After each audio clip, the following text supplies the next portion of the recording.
మరోవైపు బెంగళూరు రేవ్ పార్టీకి చిత్తూరు మూలాలు బయటపడ్డాయి. పట్టుబడిన వారిలో చిత్తూరుకు చెందిన రణధీర్ విక్రమ్, అరుణ్ కుమార్ ఉన్నారు. రణధీర్ విక్రమ్ డెంటిస్ట్ గా పనిచేస్తున్నారు. అతనికి చిత్తూరు, బెంగళూరు, చెన్నైలో ఆస్తులున్నాయని, రియల్ ఎస్టేట్ వ్యాపారం చేస్తున్నారని తెలిపారు. చిత్తూరు టీడీపీ నేతలతో రణధీర్కు పరిచయాలు ఉన్నట్లు గుర్తించారు. డ్రగ్స్ నిరోధక చట్టం కింద ఇద్దరిపై కేసులు నమోదు చేశారు. రేవ్ పార్టీలో పాల్గొన్నారా లేదా డ్రగ్స్ విక్రయించారా అనే కోణంలో దర్యాప్తు చేస్తున్నారు. డ్రగ్స్ ఎలా వచ్చాయి అనే కోణంలో విచారణ జరుగుతోంది. అవసరమైతే చిత్తూరు పోలీసుల సహకారం తీసుకోనున్నారు బెంగళూరు పోలీసులు. ఇదే విషయానికి సంబంధించి మరింత సమాచారంతో మా ప్రతినిధి మురళి మనకు అందుబాటులో ఉన్నారు. మురళి, చిత్తూరు ఈ బెంగళూరు రేవ్ పార్టీకి సంబంధించి చిత్తూరులో ఎంతమందిని గుర్తించారు? అంటే దాంతో సంబంధం ఉన్నట్లుగా వారి బ్యాక్గ్రౌండ్ ఏంటి, వాళ్ళు ఏం చేస్తుంటారు, పోలీసులు వెల్లడిస్తున్న వివరాలు ఏంటి? హరీష, మీరు చెప్పినట్లుగా రెండు తెలుగు రాష్ట్రాలను వణికిస్తున్న బెంగళూరు రేవ్ పార్టీ మూలాలు చిత్తూరులో బయటపడ్డాయి. చిత్తూరు అంటే అరెస్ట్ అయిన వారిలో ఒక ఇద్దరు వ్యక్తులు చిత్తూరు వాసులుగా గుర్తించారు. ఒకటి రణధీర్ విక్రమ్, ఇంకో వ్యక్తి అరుణ్ కుమార్. నిజానికి రణధీర్ విక్రమ్ది చిత్తూరు నగరంలో చాలా పలుకుబడిన కుటుంబం. ఆయన తండ్రి కూడా చిత్తూరు వాసులకు బాగా సుపరిచితులు.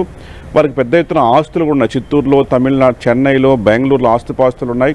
అట్లాగే ఆయన స్వతహాగా డెంటిస్ట్ చేశారు. అంతేకాకుండా బెంగళూరులో రియల్ ఎస్టేట్ వ్యాపారం చేస్తున్నట్టుగా తెలుస్తోంది. అయితే ప్రధానంగా నేను పట్టుబడిన వాళ్ళు ఈ రణధీర్ విక్రమ్, అట్లాగే కాణిపాకం, చిత్తూరు పక్కన ఉన్న కాణిపాకం ఐరాల మండలానికి చెందిన అరుణ్ కుమార్.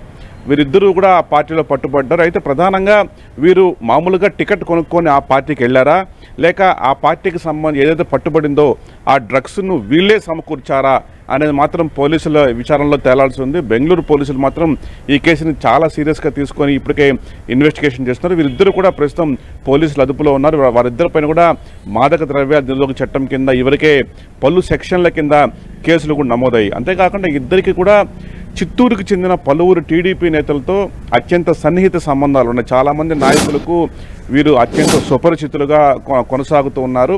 అయితే వీరు బెంగళూరులో ఇదే పని చేస్తూ ఉంటారా, డ్రగ్స్ విక్రయిస్తుంటారా, లేక సాధారణంగా పార్టీల లైఫ్కి అలవాటు పడ్డ వీరు అలా పార్టీకి వెళ్ళారా అనేది మాత్రం ఇంకా కూడా తేలాల్సి ఉంది. నిజానికి బెంగళూరు పోలీసు దీనిపై ప్రత్యేకంగా దృష్టి సారించారు. ప్రధానంగా వీళ్ళే కొంపదీసి ఏదన్నా డ్రగ్స్ సమకూర్చారా అన్న కోణంలో కూడా విచారణ కొనసాగుతోంది. మరోవైపు అవసరమైతే చిత్తూరు పోలీసు సహకారం తీసుకోవాలని కూడా బెంగళూరు పోలీసులు భావిస్తున్నట్టు తెలుస్తుంది. మొత్తంగా చిత్తూరుకు చెందిన రణధీర్ విక్రమ్ పేరు, అట్లాగే కాణిపాకంకు చెందిన అరుణ్ కుమార్ పేరు రావడంతో చిత్తూరు రాజకీయ వర్గాల్లో కూడా కలకలం రేగింది. వీరంతా కూడా చాలామంది నాయకులకు సన్నిహితులుగా ప్రచారం జరుగుతుంది. మరి పోలీసులు విభిన్న కోణాల్లో ఈ అంశంపైన దర్యాప్తు జరపాల్సి ఉంది. అయితే వీరిద్దరిపైన ఇదివరకు చిత్తూరులో ఎలాంటి కేసులు కూడా నమోదు కాలేదు. వీళ్ళు కేవలం రియల్ ఎస్టేట్ చేసిన వ్యక్తులుగానే చిత్తూరు వాసులకు గుర్తింపు తప్ప వీరికి నేర చరిత్ర కానీ వీరిపైన ఇదివరకు కేసులు కానీ ఏమీ లేదు. కేవలం తెలుగుదేశం పార్టీ సానుభూతి పరులు, అందుకు సంబంధించిన లీడర్లకు సన్నిహితులుగానే వీరికి పేరుంది.